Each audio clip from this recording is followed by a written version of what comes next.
Episode के starting में हम स्पेस में देखते हैं जहां एक प्लेनेट में देवी लुके का किंग हमला करके अकेले ही उस प्लेनेट पर विजय पा लेता है। फिर सीन शिफ्ट होता है, हम रीटो को अपने कमरे में सोकर उठते हुए देखते हैं और वो अपने सामने लाला को बिना कपड़ों के देखकर चौंक जाता है और उसे कपड़ा पहनने के लिए कहता है। फिर हम डाइनिंग टेबल के पास जस्टिन और मिकन को देखते हैं। जस्टिन राइस खा रहा होता है। फिर वहाँ लाला और रीटो आ जाते हैं।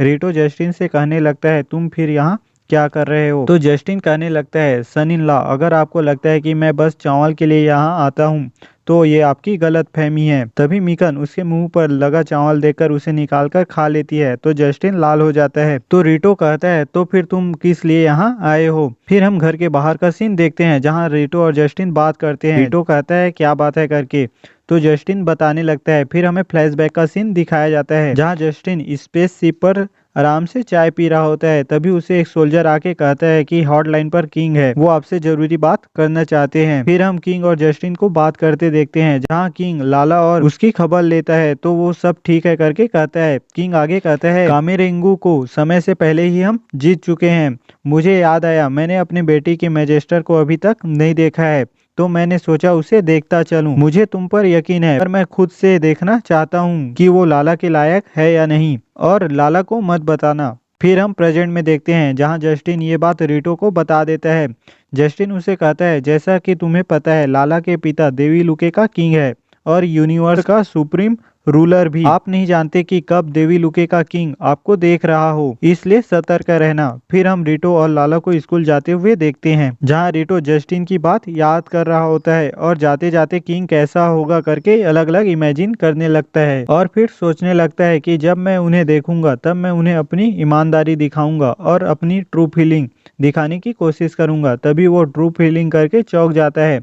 लाला उसे चिंतित देखकर पूछने लगता है कि क्या कुछ हुआ है, तो रीटो मना कर देता है। तभी उनके सामने हरुना आ जाती है तो वे लोग एक दूसरे को मॉर्निंग विश करते हैं। रीटो हरुना को देखकर सोचने लगता है कि वो हमेशा की तरह क्यूट लग रही है और फिर चिंता में हो जाता है। हरुना और लाला उसे देखकर चौंकने लगते हैं। फिर सीन शिफ्ट होता है, हम क्लासरूम में देखते हैं जहाँ रीटो सोच में ही डूबा होता है कि जब से लाला आई है चीजें काफी बिगड़ गई है, पर ये अपने आप में मजेदार है। फिर हम स्कूल के छत पर एक मिस्टीरियस लड़की को देखते हैं। फिर हमें क्लास के बाद का सीन दिखाया जाता है।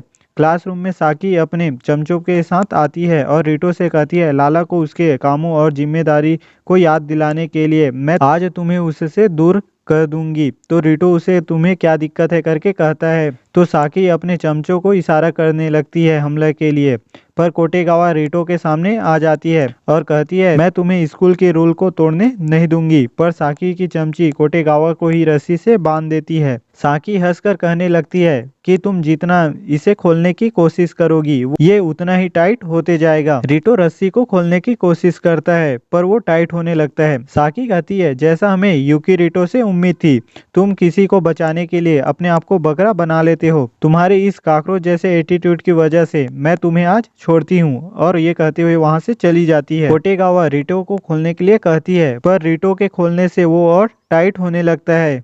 बाकी स्टूडेंट मजे लेने लगते हैं। रीटो के कहने पर लाला अपना गैजेट निकालती है जो रस्सी के साथ साथ कोटेगावा के कपड़े को भी काट देती है। तो रीटो उसे ढकने के लिए लाल होते हुए गले लगा लेता है तो हरुना उसे कपड़े लाकर ढक देती है तो कोटेगावा उसकी शुक्रिया करती है।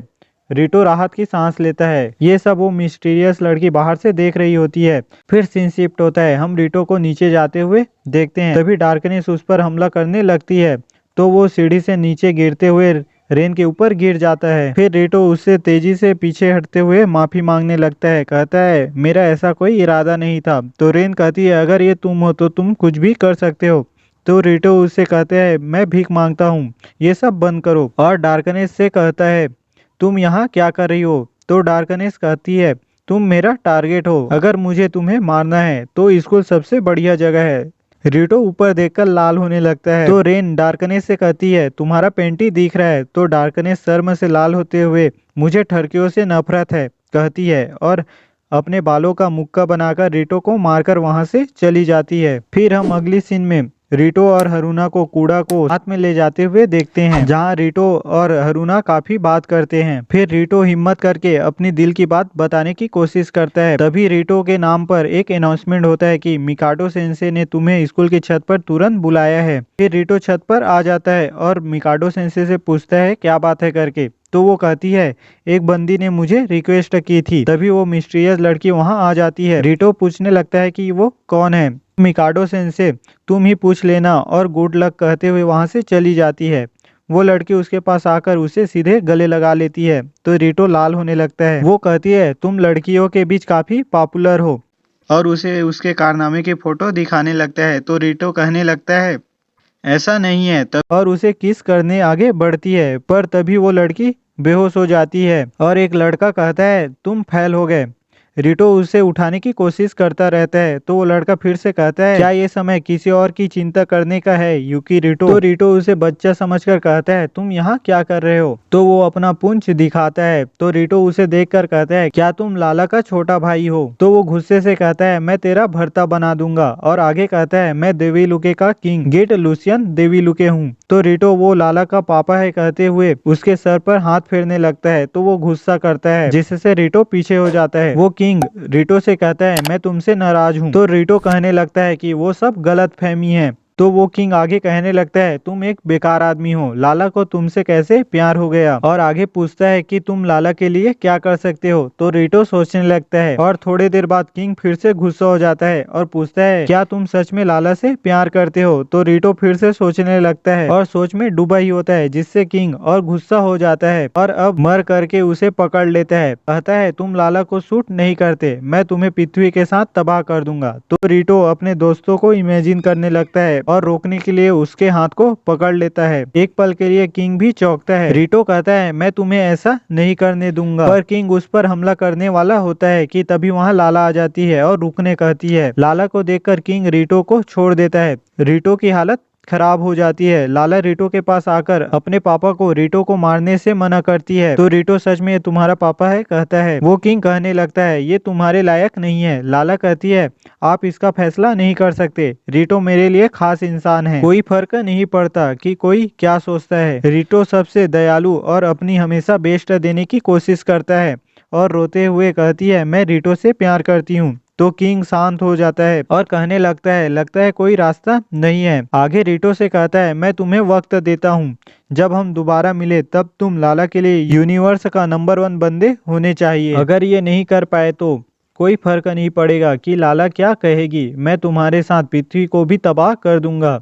फिर सीन शिफ्ट होता है, हम रिटो के घर में देखते हैं जहां लाला ये सब जस्टिन और मिकन को बता दिया होता है। मिकन कहती है जब से वो घर आया है उसने अपने आप को कमरे में बंद कर लिया है। मिकन और जस्टिन बात करते हैं कि पृथ्वी की तबाह वाली बात से वो काफी प्रेशर में होगा। लाला रिटो को लेकर चिंता कर रही होती है। फिर हम रिटो को देखते हैं जो किंग की बात को याद करता है कि ब्रह्मांड का नंबर 1 बंदे बनो। फिर वो कमरे से बाहर आ जाता है और लाला से चिंता में डालने के लिए माफी मांगता है। रिटो आगे कहता है मुझे नहीं पता कि मैं नंबर 1 बनूंगा या नहीं, लेकिन मैं अपने आप को और बेहतर बनाऊंगा। और सोचता है अगर इस तरह करता हूँ तो जो मेरे दिल में जवाब है वो खुद बाहर आ जाएगा। फिर जस्टिन रिटो से कहता है मैं आपको पूरा सपोर्ट करूंगा। मिकन कहती है मैं फालतू में ही चिंता कर रही थी। लाला रिटो से तुम कूल हो कहते हुए गले लग जाती है।